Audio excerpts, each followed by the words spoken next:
Peter, were all the stuffed animals in the audience? Hey, how are you? Did you see the baseball game? And I think it was in Japan, where No. they put stuffed animals in the rafters Well, and played the game. this is Tulsa. I did this for Cecilia. Cecilia, nice. Yeah. Very sweet. Yes, thank you. I know he emailed me earlier and said he was going to do that. It was quite interesting the whole weekend. Lots of tension, but we're faced fairly unscathed, right? So my concern is probably more so about what's going to happen in the next 2 weeks. So hi Scott, how are you? Hi Norris. So Peter was very astute and realized that I'd sent the link for the wrong goal meetup thing. So bear with me while I get to the right. All it means is I clicked on it is all I did. So well, that's okay. That's one step further than I did, because I just basically cut and pasted the last one. So maybe I did it wrong in the last one. So goal 7. Is it already goal 7? Yep. Norris keeps disappearing. Norris, you can't keep disappearing. You're kind of in charge. So I'm going to start putting together this ink. Here's the I have to leave in about 20 minutes, so. All right. But I think you're going to join for the beginning. Great. Thanks for joining for the beginning. Yes. All right. Christine, do we have a quick popcorn question? I mean, I will propose this last weekend being summer solstice and Mercury retrograde and Father's Day and all the things that happen in Tulsa and all these other things. Something that you're reflecting on or pondering about in this moment. I don't know if that's a good question, but that could be one, and try to keep it to like a sentence or two. Would that be a good question, Cecilia, or is that too much? Or maybe just keep it simple. Maybe 1 or 2 words to encapsulate what your experience was over the weekend. To be more pointed. Sure. I'll go first. Hardware store. The most intriguing things. Hardware store. Yeah, my wife made the point that I had a perfect Father's Day because I kept going to a hardware store and buying tools. Lovely. That's very sweet, Peter. I can go on. Okay, Scott, go ahead, please. I have the benefit for a Father's Day gift of my son, who is in the U.S. Coast Guard, who came back from Antarctica and was finally able to get off base and come here and visit us in Bunker, New York for a week. And he gets deported back to his base and goes back to Antarctica, which is probably the cleanest place in the world for COVID. And having just watched the movie of A Year on the Ice, the Antarctic Treaty has 100 countries down there represented and has been in the treaty since the 1950s. And the statement is, I wish the rest of the world could be as peaceful as Antarctica. Mm-hmm. Beautiful share, Scott. Beautiful share. And that's a treaty we haven't pulled out of yet? That we actually signed. I don't think the people in DC know that it exists. Maybe that's the reason. So funny. Okay. Christine, will you type your popcorn question in or I'll just, the chat? I'll share it again because I know someone's dialing in as well. But the check-in question was, in light of this weekend being a very full weekend with summer solstice, Mercury retrograde, things happening in Tulsa, it being Father's Day, and anything else that you had going on this weekend, what are a couple words that encapsulate what you experienced? And I guess I can share next for those who are just joining us and can have a moment to think about that. I will share beach and sunshine. So I'm currently near the beach and spent a lot of time with my parents, which was really lovely for Father's Day, in addition to also having a board meeting on Saturday, but grateful for the beach and sunshine.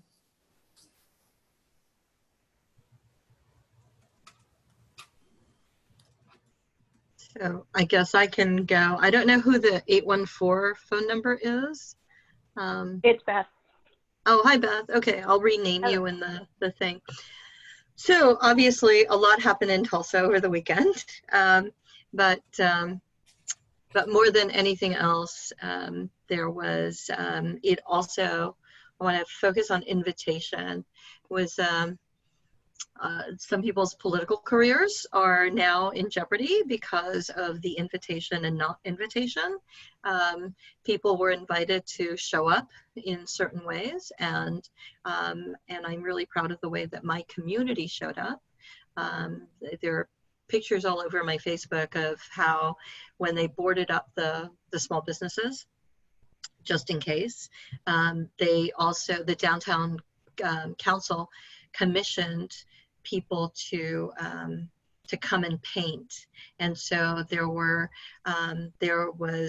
artists creating works of art on those boards, knowing that they were temporary, to how people show up and welcome people in. So like unity and all kinds of messages. And then realizing that yesterday was my ESHIP anniversary. So Norris and Mark and a couple of people who were at the inaugural ESHIP Summit that was 3 years ago yesterday. So I said yes to an invitation, not knowing fully what I was getting involved in, and here we are. So so with that, I'm going to call on Marcus.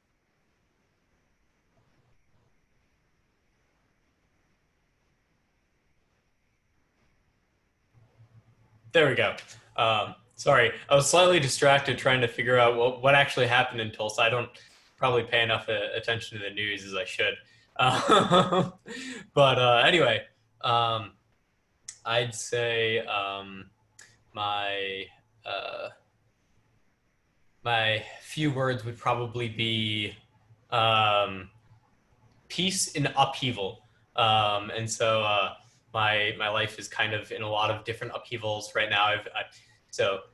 Bought a new car, and moving apartments, planning vacation up to see my family, and the subsequent memorial service for my grandfather, and making all these other plans, all this stuff happening all at once. And just this weekend, I think I was more intentional about trying to find a moment of peace, just to sit back, let those things wash past me, and just be in the moment. So that was probably my weekend words. Has Norris said anything yet? Let's go to Norris. You got to get off mute, Norris. It wouldn't me if I hadn't got the mute and unmute wrong. I was going to say what haircut, but I'm sitting with a fan behind me, so that doesn't help. If doing in 2 words, I'd say what's next. Bad things come in 3s. We have the social unrest, we have COVID, and I jokingly thought, asteroid. I turn on the news and there's an freaking asteroid. I was like, oh man. Of course, the asteroid hits, all these other problems kind of go away. But it's both in the negative, maybe, but mostly the positive of what's next. There are so many good things bubbling out there that it's important to look at it. Next Saturday is the UN's Global Small Business Day, which they cleverly retitled as Global Medium, Small, and Micro Enterprise Day. They tried to make it longer, but oh well.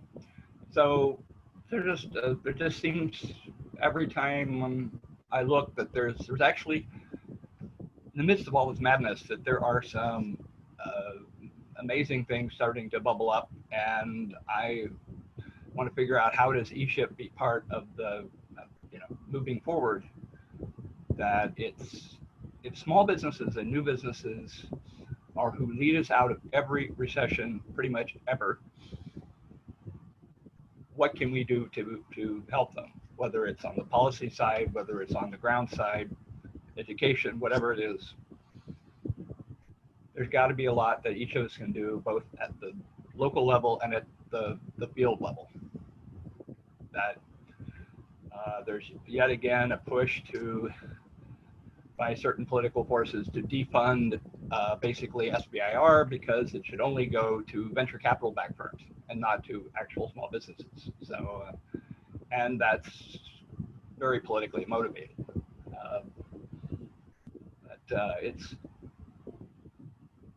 And the other side isn't pushing back. I'm thinking, what's next? And I think that'd be a great. I'd like to at some point have a discussion of what's next in a positive sense. And again, I completely over-answered the question, so apologies, and I will pass it on to the fabulous, the queen of the Erie ecosystem, Beth Zimmer. Norris, you're too much. Thank you. I was going to I'll try to stick to two, but one of them I'm kind of struggling with, and maybe someone can help me offline. I have an author around women's leadership who wants to write the story of what's occurred in Erie, and I'm struggling back and forth whether or not to have that happen or not. And then the other is going green. Erie, the county of Erie in Pennsylvania, is moving more towards becoming open, and I'm going back and forth between being excited and nervous. And since I can't see who's on, I'm going to guess and say that Eric might be on. Nope, but Mr. Mark Lawrence is on, and he is to your left on my screen. Go ahead, Mark. I'm going to give a very boring answer because I unplugged. So home improvement were my 2 words. Hey, that's full circle. Peter's was a hardware store. Right. So basically, yeah, there's a lot going on in the world, but I just needed a break. I'm on our recovery efforts. I did observe Juneteenth, which we always do. I was aware of what's going on in Tulsa, but I just shut it down and just focused on being a father and catching up on some kitchen redesign activities I had to do. So I will pass it to, did Scott go? I think everybody is gone. So, so I know that Norris and Mark both talked about some updates on some opportunities for engagement. Maybe Christine has some things also to share as far as sustainable work goes. Mark, do you want to talk about Funding Compass? And I know Beth has kind of been involved at some point in discussing with other funders and things. So I'm going to put the link for the agenda in the chat again and try to take notes as we go forward.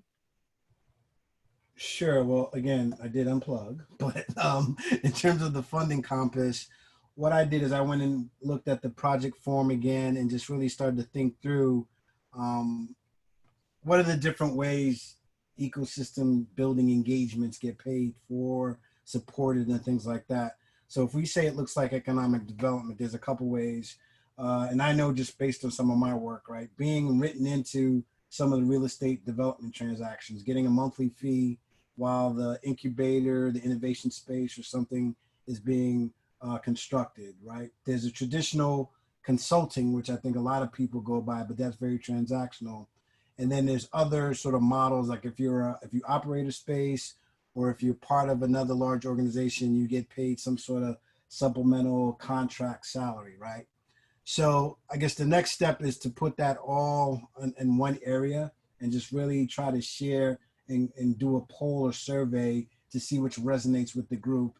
And then whatever gets the most hits, maybe do a deep dive and try to understand the economics of it. So that's all I got. That's it at a high level.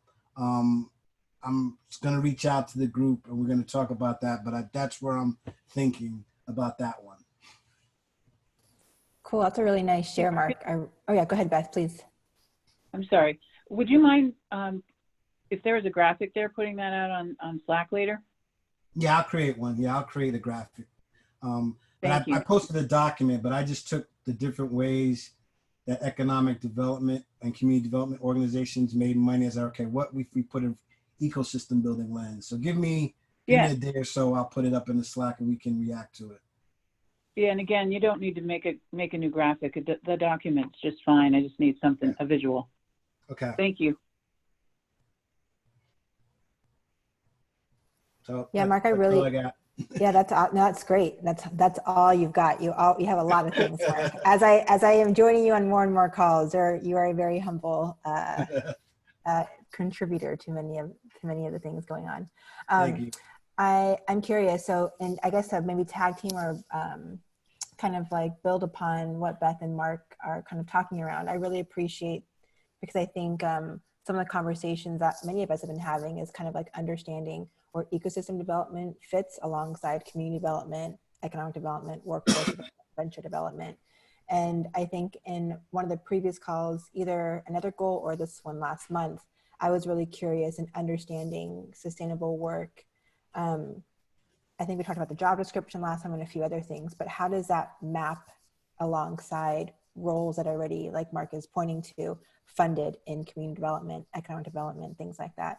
So I'm curious, Mark, if there's an opportunity to maybe tag team onto what you and Beth are aggregating, if there's a way to invite job descriptions from people who hold those roles or what exists in those roles to be able to see what the functions are and then also what the qualifications are. I'm curious if that's something that would be easier to tag onto what you're doing instead of creating something else. Is that possible? That would be very easy. And then where you could play, Christine, after we do that, yep. the national resource providers that care about that. 1,000%. 1,000%. Yep. Great connection dots. Exactly. So I'd be really curious to complement what y'all are doing with how ecosystem activity gets funded, to then get a level deeper into what are those activities then, for us to get clear on what sustainable work actually looks like. For me to then connect dots to who are the organizations funding those activities that are, either identified or not yet identified because the language is different or whatever the case may be. So if that's an easy ask to add on to what you and Beth, the efforts you're making, that would be really awesome. And I'm happy to kind of go through the data after to be able to pull it out. Sure. So yes, I'll put some stuff on Slack and then we'll work from there. Sweet. Thanks, Mark and Beth. I want to take advantage of the 2 minutes that we may have Scott left to ask Scott if there's something that you want to input, share, task us with as before you jump off. Be impactful and keep sharing.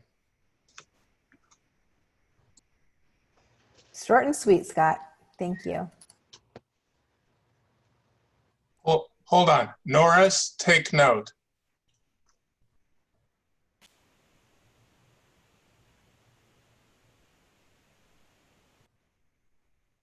Take note. Short, right. Sweet, no over talking, keeping to the point, 5 words or less. About? That was my response. I was trying to give you a role model. You know how this works, Norris? Even in Idaho, you have to have role models. He was jabbing at you, Norris. You didn't catch it. Oh. This is not blushing. It's sun summer. But I'm starting to wonder if I might be the only person left on Earth who actually blushes. So. Oh, it's the glow of the asteroid. Yeah, well, the asteroid hits. I don't think I'll blush. I'll be more like loud, possibly loud screaming and a whole lot of really good scotch. But anyway. Cool. All right, Norris. Time to share. Okay. U.S. Small Business Administrator, the USSBA has partnered with other groups like the Office of Science and Technology Policy and some other folks that they are planning a competition, challenge, something to identify best practice around innovation ecosystems, particularly looking at metrics and mapping. And even though some couple of the people involved have been to more than one ESHIP, they actually didn't think to contact us to see if we might be interested. I saw the announcement and I called up the SBA officer who said, "Oh yeah, we want to hear from you guys." And so I put out a message. They kept the survey link open for a few more days, and as of today, half the people in ESHIP I emailed have not opened their email yet. So I've got to wonder about that a little bit. But they are still taking input. I will happily send you the questions that they asked. It's clearly a survey made by a committee, but they're very eager. I think that there should be we have a potential for a huge role if we can persuade them, because right now the criteria look very top down, very institution focused, but they are eager to hear the bottom up entrepreneur led network focused approaches. So if you're interested, ping me and I will email you the survey. And we're hoping that Brittany Sickler, the contact person, will either was hoping to be on this call. If not, she was going to try to make the Goal 5 call, and if necessary, we'll have our own Zoom call separate just to get our input. There's a small conflict is that some of the people on here could be winners in this competition. They would certainly be competitors, but people like me, I'm hoping we can get on, maybe help them with the judging of it. Not sure how it's going to play out, but they need to know that we're stepping, our leading people are stepping up. So that's it. So I do know that Brittany's doing a presentation at MBIA this week. Mm-hmm. So whoever has opportunity to view some of that, that may be an opportunity as well. So I'm curious too, just to kind of in retro a little bit, how might I be able to be a better advocate? So Brittany was on one of the NRP masterminds last week and briefly mentioned this work around the innovation ecosystems. And then knowing, Norris, that that's along the track of work that you're following and want to be engaged in more, how might I help? I'm just kind of identifying this as an opportunity to kind of like bring NRPs more into different conversations like this and Goal 5. How can I be a better bridge, or what are the opportunities that I may not have seen or I'm actively trying to champion that I can do better at? If that question makes do you sense. know Brittany? Yep. Yeah, we're on calls quite regularly. She's hardest working woman in showbiz, I think, down there. She's awesome. Yep. That it's, we certainly that expressing our gratitude to people like her and Jennifer Shee and a couple of other folks there have just been rock stars in terms of hard work during all this madness. So I, certainly that, that they need to know that probably, we don't want to overlook the fact that we appreciate what they're doing. That I think the why of, if you have a competition, that if it's going to be a competition, does it, what can we bring, what can ESHIP people bring to the table around mapping and metrics, which appears to be the focus. That, I took the liberty of volunteering us to help any way we can, and seemed appreciative, but sort of reinforcing that, I'm just, one small voice in all this, and you are the National Resource Provider Coordinator, which is a much more impressive title. But I think that would help. But certainly in terms of mapping, it sounds like they, that it sounds very source linky, but it is innovation ecosystem, not entrepreneurial ecosystem. There's some, that there's a distinction there. So I'd say explain that entrepreneurial ecosystem really, they're really the same. For these purposes, it's the same thing. And I suspect they have a very small budget for this, so the prizes do. won't be big. It is That pretty maybe small, yeah. encourage them to make it a celebration more than Mm. than money. That this is a way to celebrate the good news, the good things that are happening, and tell them, well, we can connect them to the scholarly community more so. They have had no connection to them either. So I'm hooking her up with a few folks, but just if you can sell them on how useful we can be, and we're a cheap date. They don't have any money to pay us anyway. I think it'd be a huge opportunity for ESHIP to make a splash on the national level. Yeah. And we have a good cause to evangelize. Yeah. And When I think that, sorry, over answered again. well, luckily he's not on the call, but he may watch the recording. And I'm just kidding. But I think right now, I think what Brittany, like you mentioned, their team is really sharp, very hardworking. And I think they're trying to engage the community more at this stage in the design process, to not come out to the community with like feeling like it's too top down. And so like, I feel like now is a perfect opportunity and window to like provide or suggest things like a celebration versus a prize or something, because if that small dollar amount is not actually received by the community in a way that they're intending, trying to think about other ways that the community will actually appreciate their engagement and their input in a way that will be more beneficial to all of the work around entrepreneurial ecosystems or innovation ecosystems. You're on mute, Norris. I don't know if you're gonna. That is, I think that is spot on. The nice thing, it's actually good news that they have a small budget for prizes. But I think that make this a joyous thing, not a bloodthirsty duel to the death between professional grant writers. Yep. So maybe if it's helpful, I'm happy to just send Brittany a note just saying, hey, we were on the Goal 7 call.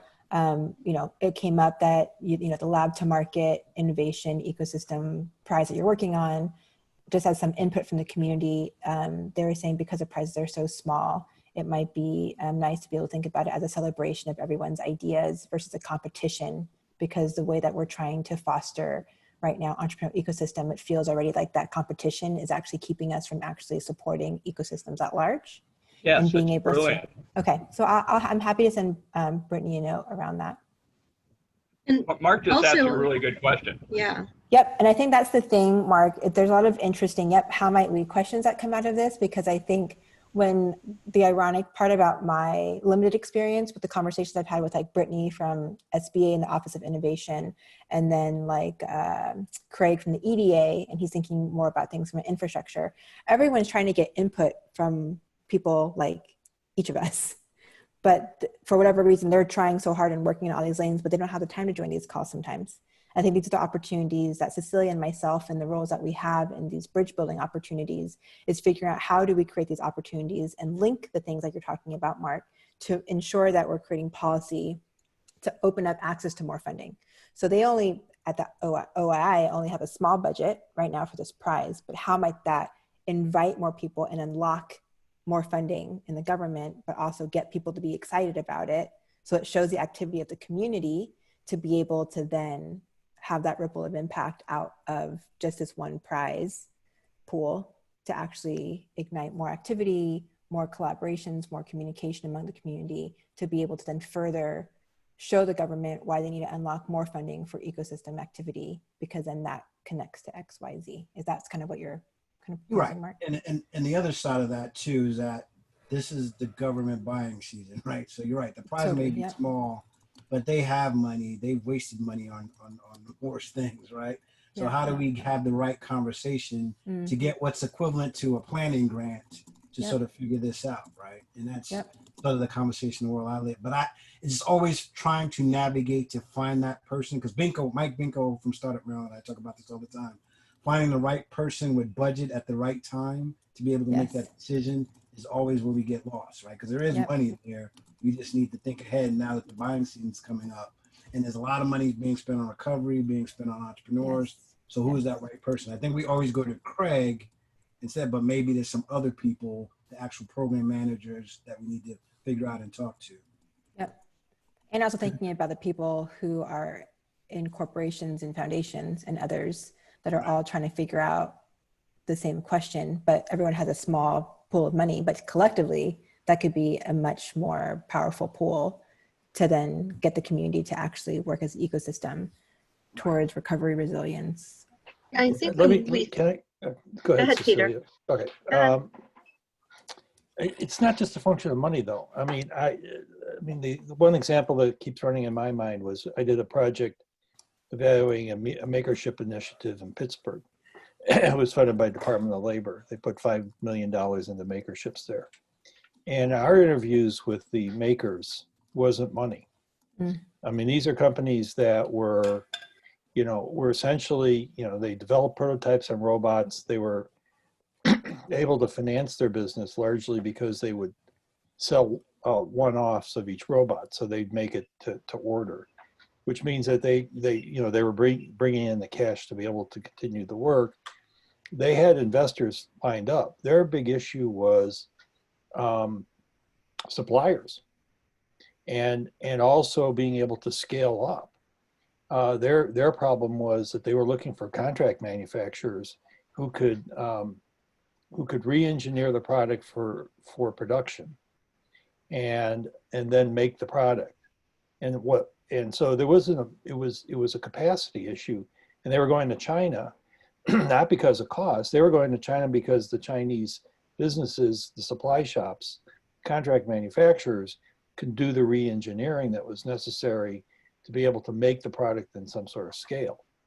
So it seems to me, so my idea that came out of that was some sort of a director of American firms that would be able to, that provided information about what they do and what their capacity is. Totally. So as to be able to connect these smaller businesses to these startup businesses to firms that could actually help them produce the product.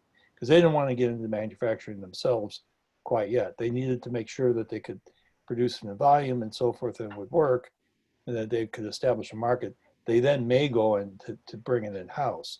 But that was down the road. Like network visibility. Yeah, Marcus, please. Yeah, I was just going to say, I imagine that those individuals exist as ecosystem builders in different places. I imagine that there are, organizations. I'm thinking specifically within the crowdfunding space. I know that there are different shops that do some of that type of stuff. But the problem is visibility and the fact that you have all of these individuals.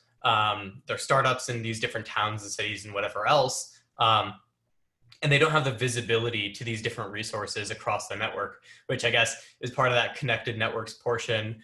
It's part of the how do we mobilize the different local players, the local ecosystem builders in a more tightly connected network so that we know who those individuals are. And that's my it's my calling card is how do we do that, right? Yeah, but yeah, I think they're there. It's just we need to figure out how to make that knowledge available. Marcus, to all due respect, a lot of them have disappeared. So that, there was a great study that was done in the mid-aughts that preceded the last recession. And it was about where's your car made? And what they discovered was a lot of the small supply shops, the vendors to the domestic three, had shed their engineering because they weren't able to generate the kind of resources necessary to keep it, because they were constantly having to make the low bid and making the part. They were simply manufacturing to blueprint. I mean, this is really, really well documented. Mm-hmm. And so part of what I was thinking as part of the quote ecosystem building was to actually, create university relationships with engineering departments with these small manufacturers so that the engineering schools could be in effect, their outsourced engineering to these small firms that no longer had the capacity to be able to do that work internally. So as to build up the capacity of these small suppliers to be able to compete and add. And to me, that's as much a part of the big the quote ecosystem building, is to help the established firms be able to compete and provide services that they had otherwise lost simply because of the way the supply chains work. Interesting. that So you're going Go off ahead, of Marcus. you're going off of the rail that it's not that we don't have people who know how to connect them. It's the fact that there is a part of at least the national ecosystem that has been dried up because of whatever economic incentives that have done that. And so I guess, am I right in saying that your assertion is that part of the role of ecosystem building is nurturing back some of those pieces of a national ecosystem so that they're available to startups again? Absolutely. Okay. It was part of the core work that Sue Helper was doing at the Department of Commerce under the Obama administration, and it's been something that's been continued by a bunch of other people too. But looking at that supply chain has been that has been a critical broken link that exists for, at least in the manufacturing side, for a lot of these startup businesses who've got these new robots and other kinds of things to be able to move it forward, because they don't have the available resources to be able to help them do that. Yeah. Go ahead, Cecilia. I was going to say, it reminds me of some of the conversations, like, when Victor did his rainforest discussion about the fact that, it all came from research universities, right? University research systems came from trying to solve a problem together and trying to fight the boll weevil. If you listen to Victor's rainforest TED Talk, so I think what you're pointing to, Peter, is really important. There's a bunch of broken chains out there. Like there was a lot of movement and catalyzing, and then I don't know where it went off the rails or whether there was part of it that just wasn't supported to be able to continue to connect the system. So there's a bunch of ecosystem builders or entrepreneurs that are solving problems that people are looking for solutions in other places. So what we ceased to do was keep connecting. We started to silo and worry about how they're going to take away the things that I'm working on, as opposed to how do we work together to connect and collaborate. So it does go back to the visibility and the content, the connections and the knowledge base, in order to find out that we're actually trying to solve problems that are problems for other countries or other communities that we're not yet a part of. So how do we create that exposure? What is it that ecosystem builders can do to elevate and shine some light? Because if that's seemingly the role of the ecosystem builder, right? We talk about this as the difference between somebody who runs an accelerator, incubator, co-working space, research program, whatever, and an ecosystem builder who does all those things. There's like that added skill, mindset, whatever that is, and how do we cultivate that? Well, one of the dynamics that noticed on the research side is that qualitatively, university industry cooperation has been changing a lot under the radar. It doesn't seem to have changed much in aggregate, but what's happened is it's tilting more and more toward the unicorns. They've decided that, and many universities decided that's let's go high tech, high growth potential, because that actually matches better in their eyes with basic research. That even though applied research has a greater ROI for universities. In fact, commercialization has an even higher ROI, but the conversation has been tilted a bit. So on the ground, like when I talk to the universities here, is making sure they know here are all the cool things that businesses you don't know about are doing. And our state now has a program where they actually fund partnerships between a newer, smaller business and appropriate university research. So got one just announced that it's a brilliant angle on being able to identify food allergies for women who are breastfeeding. Apparently, when that goes wrong, that is nasty. And the other one has a new version of drone that is super stable, so you could actually inspect high bridges and tall things without changing a job that is right now the #1 most unsafe job in America, which is think about climbing a rope to inspect one of those giant wind turbines. Not me. I climb. I fell. I'm good with the ground. But I think there are some examples around the country that gives us hope. But I think simply talking to the universities and making those connections that we're so good at doing, saying, hey, you guys should talk to that. Go to the engineer, talk to the engineering dean, and say, hey, enlist the business school dean if they'll talk to you. It's, I think there's some hope there, but changing the conversation is something that's doable. Right, and to that point, a lot of the work, right? So, and I struggle with this with some of my clients. You got to get the university to see the research as this economic development, community development tool, right? And you change the conversation, and then you start looking at the impact. So the goal is to get more companies, talent to locate near these universities so they can be near the talent. And that sure catalyzes and creates that ecosystem. Because again, we all think in those silos. Back to the whole manufacturing conversation. They don't consider themselves ecosystem builders. They just like, look, we have excess capacity. We need to get more people involved. How do you help connect the dots? And they do it. But it's really translating that word so that they see beyond their core mission. Because yes, education is important. But I always argue, and I get the dare look or I get the angry face with a bunch of PhDs. It's like, look, education of our youth is half your responsibility. The other half is economic development, the community development. And let me tell you why. And then it's like, all right. And then I leave and usually get a call and let it settle. And I come back in after I've created I guess a little bombshell. Because there's so much research stuck in institutions as we know it, right?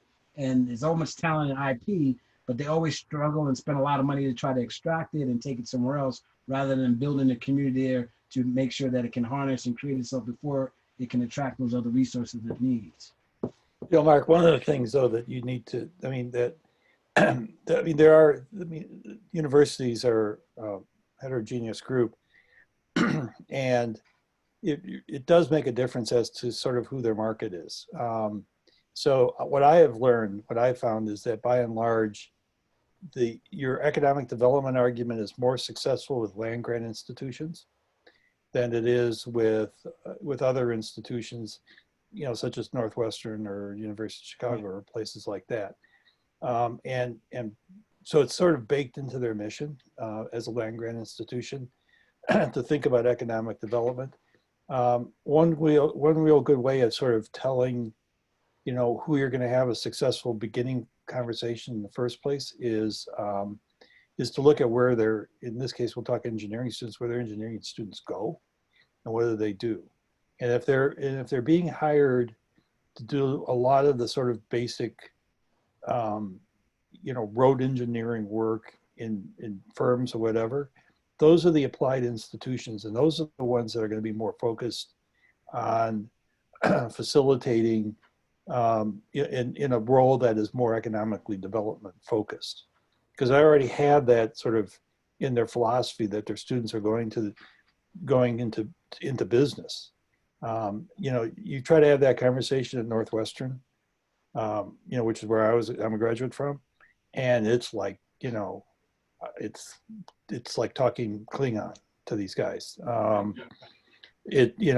say Greek, but then it's too obvious. But it really doesn't go anywhere.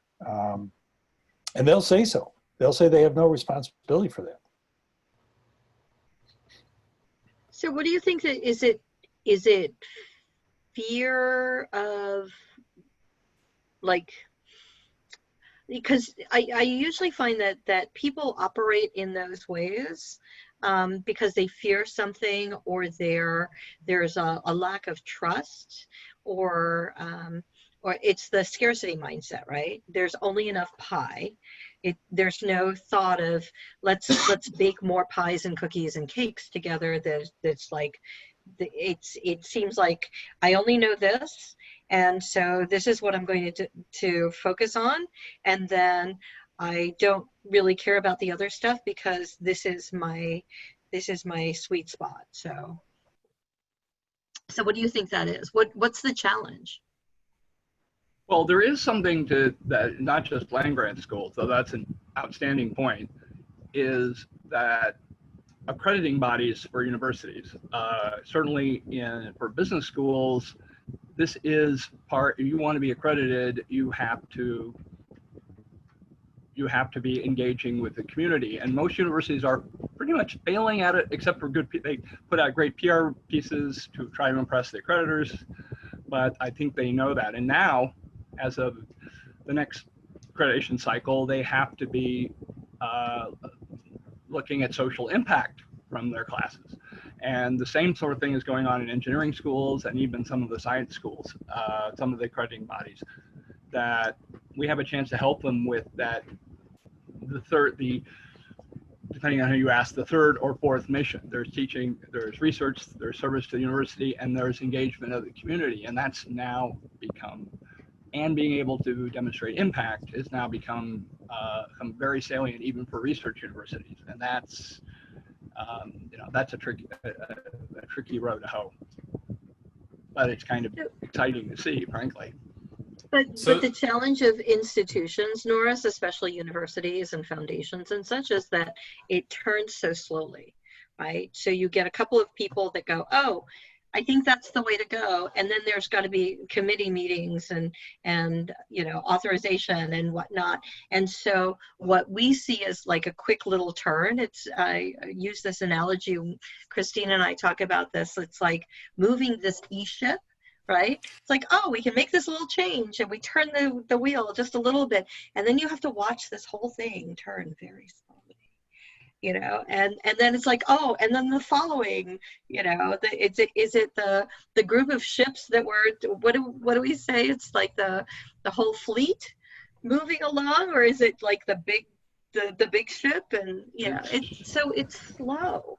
And sometimes, but we're bottom up people. So, but we are. But here's what I did when I was teaching. Every place that I have taught, we have typically it was the business, either an entrepreneurship class or the business capstone, where they have to do team projects outside the university that benefit someone, that integrates and applies all of their knowledge, and then they have to present that. And what we found, all the way back in grad school, is there were an array of projects that students could go out and engage the community.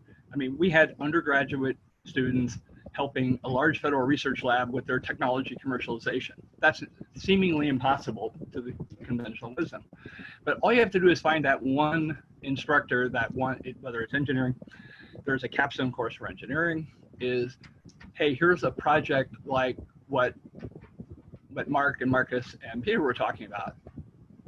Do a feasibility study. What would it take to build this kind of framework? And students will do stuff for an A, they'll never do for money. But if they see it, there's real value to the community, that this is a difference maker, not just a nice entry on their resume. I have been gobsmacked by how astounding students have been throughout my career. I've even seen high school students do projects you would have thought were done by McKinsey. So I think we've got an opportunity here to, for all of us to sort of find that first friendly face. And it'll either be a hungry young professor or an old guy who wants to revitalize. Anyway, off the soapbox.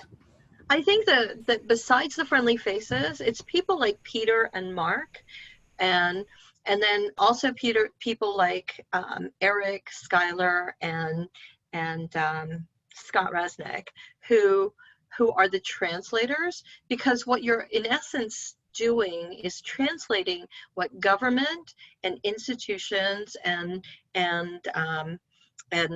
like big foundational stuff. It's being able to take the language that they use and translate it into a language that entrepreneurs and ecosystem builders understand, right? So Peter, having worked in government, knows that there are certain, so there's a knowledge and skill set that he has of how you take what economic development entities look for, like Mark does too, right? So saying, this is what these institutions fund, and we say this in this other language, but we're not saying the same things. It's we had a conversation with National League of Cities, and Skylar, who works for the city of York, Eric, who worked for the city of Albuquerque, and Pete Resnick, who is a representative in Madison, Wisconsin. So they've been in government, and being able to say, you know,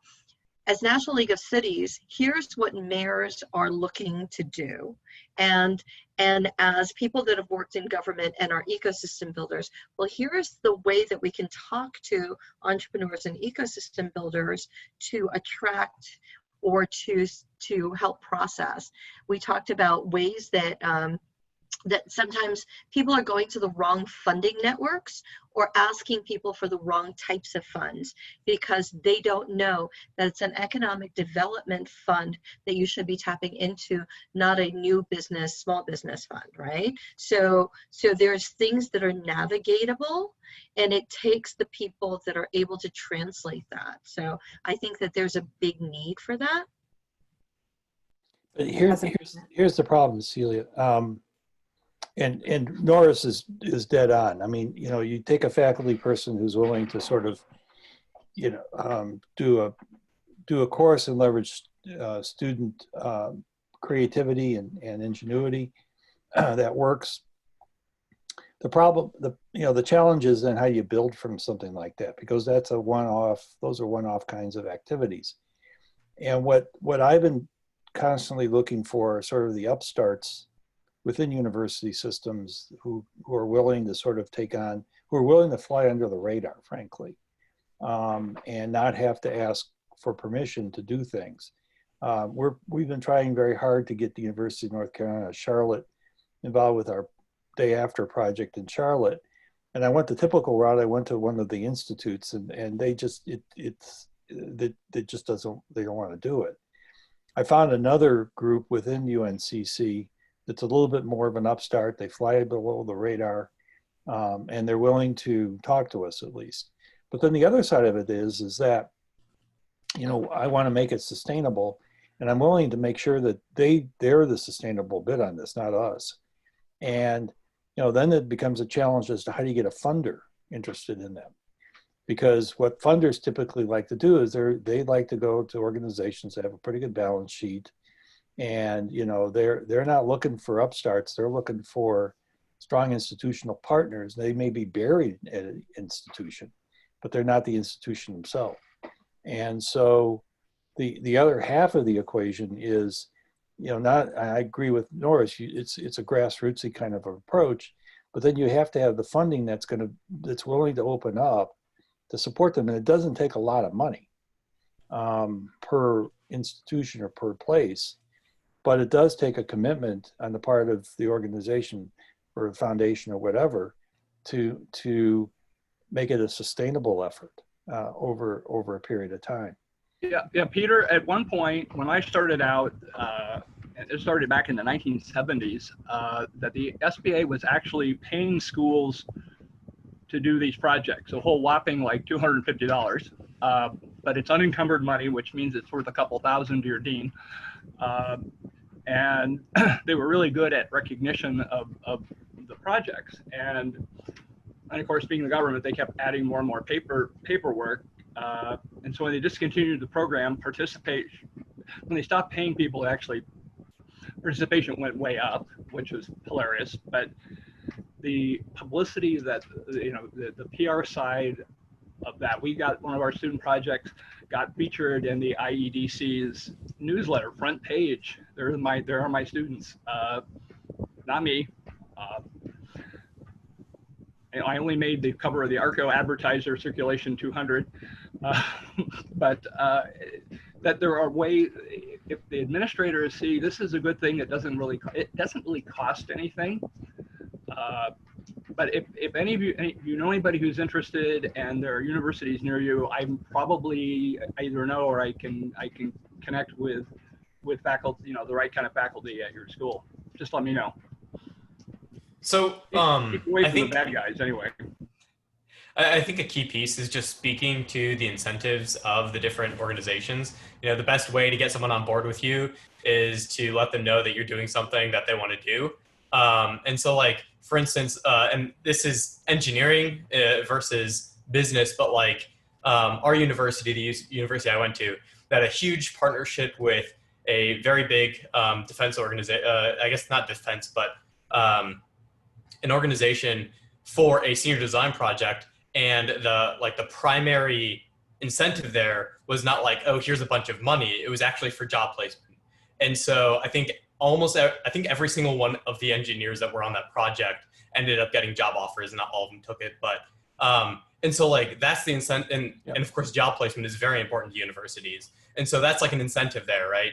Another incentive is I don't know if y'all, I imagine you are familiar with Enactus. Enactus has a pretty awesome lever arm for engaging entrepreneurial actions within universities, because especially when it comes to the business side of things, these universities want to show really awesome engagement in their business extracurriculars, and Enactus is a means for different types of funding and credibility and whatnot. And so some of the different efforts that they've pushed to the different universities engaged in the Enactus program have been really, really successful because of those incentives there. Yes, I am. Yeah, it should be enactus.org. I think that sounds right.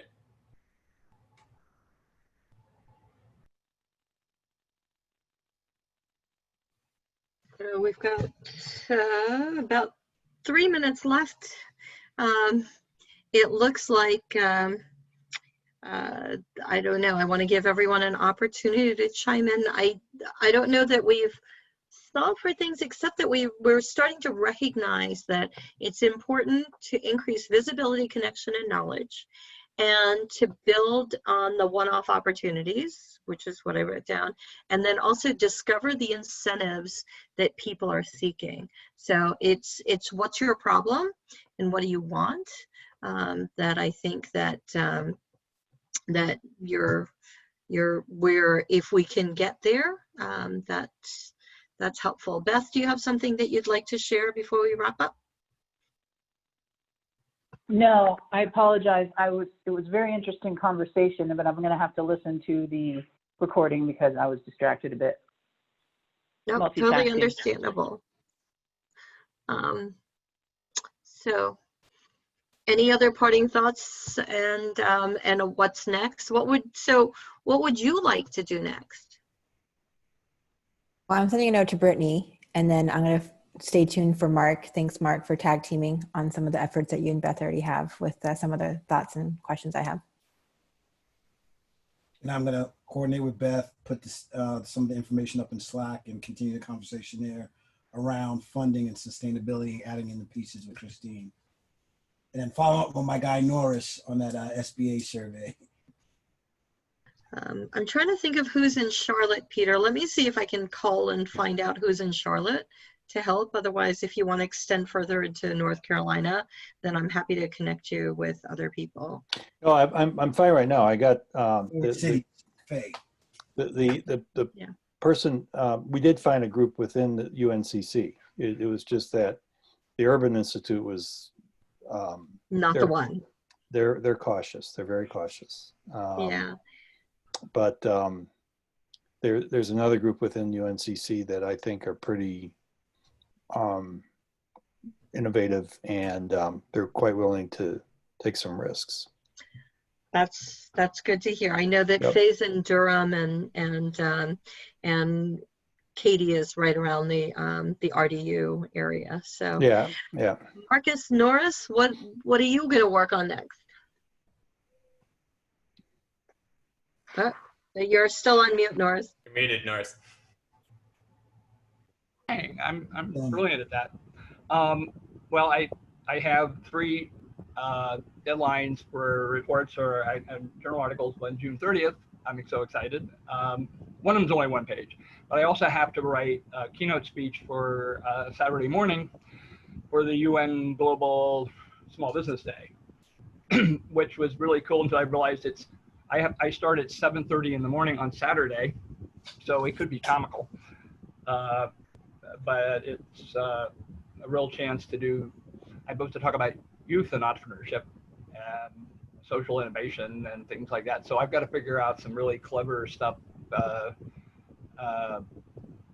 make it a barn burner if I can. So working on some devious ideas, but that's probably going to be half my time this week, and the other half will be on the less interesting stuff. Well, just Norris, make sure you just get home in time from the night before. I've already put an alert on my watch to leave the bar at 5.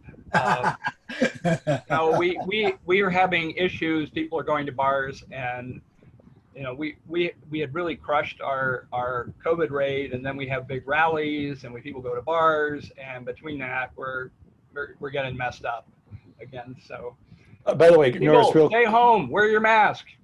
Norris, write this down. Working paper 27309. Working 27309. It's an NBER working paper. Okay. And it's the impact of COVID-19 on small business owners. Oh, I think who's the author? Yeah, can you put a link, Peter? Yeah, fairly. Well, That's there was a different version out there because you have to pay to get MBER stuff. I can send it to you. There's of course if you the Samizdat version that gets published out there. But Fairley's been doing solid work for forever. So yeah, it's devastating. 42% loss of African American small businesses, 41%, I'm sorry, 32% Latino, 26 drop in Asian, 25% drop in female-owned businesses, 22% drop overall. Well, Idaho's ahead of that at least. Actually, our Latino businesses are doing really well. Is there a way that you can share that? Sure, I'll send. Can you share that on Slack or something? Yeah, I have the PDF, so I'll be glad to post it on Slack. Thank you so much. All right, we gotta hop. Have a great rest of the week. We'll see you on. If you're storytelling, we'll see you on Wednesday's call. Thanks everyone for your inputs and shares. Thank you. Super helpful. Bye. Have a great week. Bye. Bye y'all.